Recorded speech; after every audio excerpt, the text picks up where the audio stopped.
There were 12. There were 12 disciples in the upper room that night. That night before Jesus walked that long and grueling road to the cross. The plot had been written before creation's inception, but the disciples were oblivious.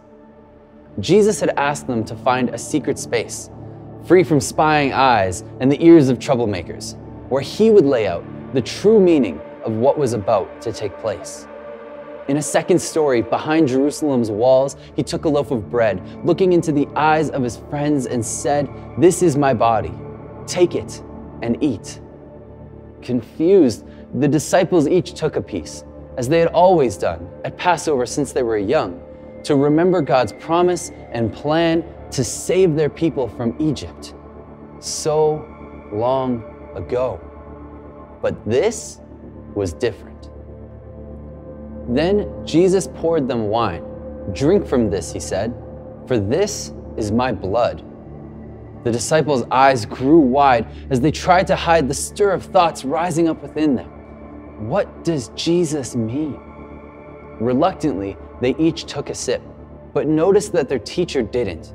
He said, "For I will not drink wine until the day I drink it new with you in my Father's kingdom."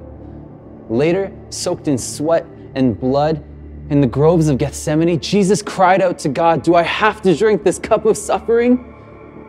3 times he asked the Father this, but his final whisper echoed over the slumbering disciples. "Not my will, but yours be done." There were 12. There were 12 empty cups at the table that night, not 13.